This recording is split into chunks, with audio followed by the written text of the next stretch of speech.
In this tutorial, we're going to talk to you a little about how when you select pixels, and you can adjust that selection using the modify menu or the selection under the selection menu, the modify feature.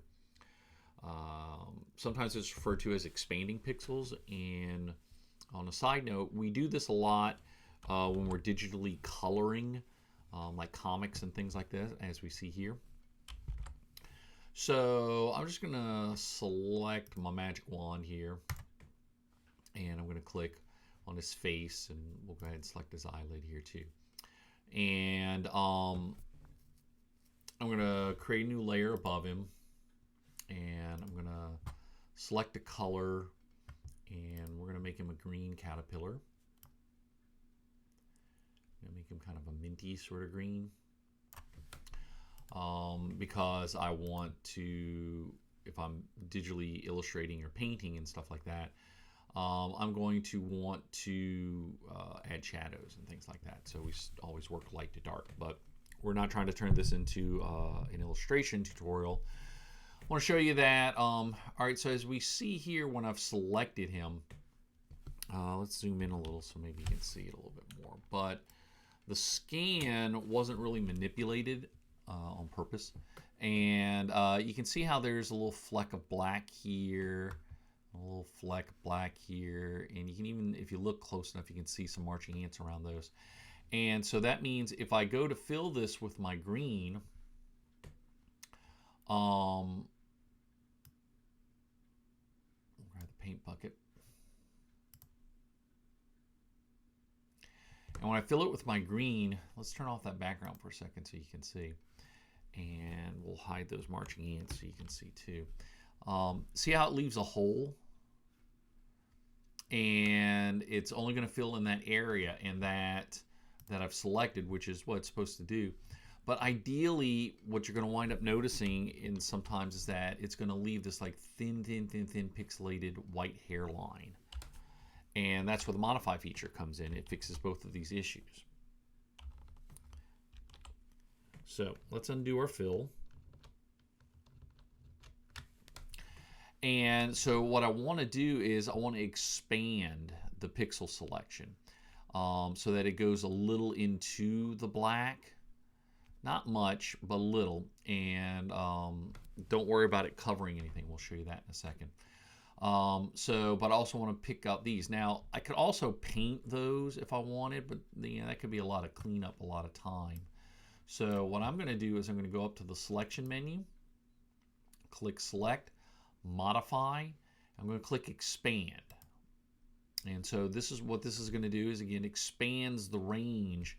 And I'm going to set it to 2 is usually a good one. Setting it to, and see how it goes into the black a little bit more.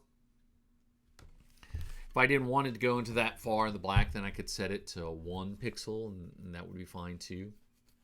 So now we're going to be on my layer, and I'm going to hit with my paint bucket. And see how now it got rid of those holes that are in there. Now, before you panic and you say to yourself, well, now it's covering up a lot of my nice black line work here. Well, the way you fix that, there's 2 ways that you can actually fix that. And usually the universal way to do that is we'll take our background, we're going to unlock it.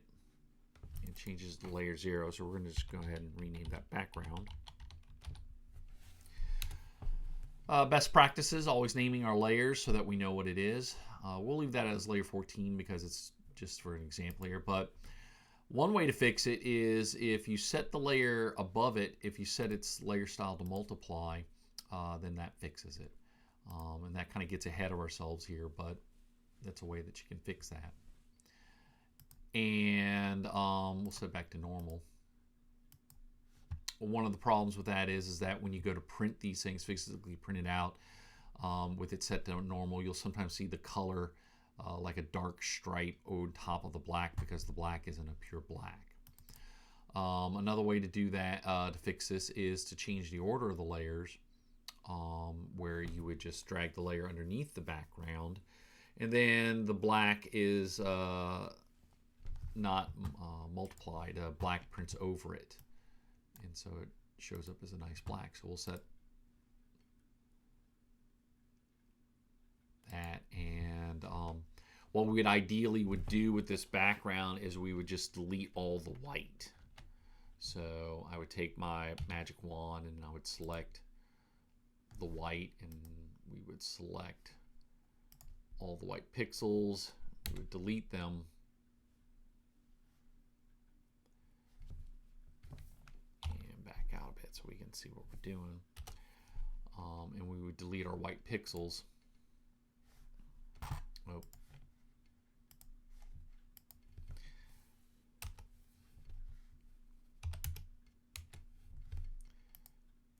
And so it deletes my white pixels. And this is what you would ideally be kind of coloring on. And then that way, when you turn your colors on, they're underneath, and then it eliminates that kind of context of having multiplied layers on top, where it makes the black look like there's a dark stripe running through it or things like that. But that's essentially what Modify Pixels does for you.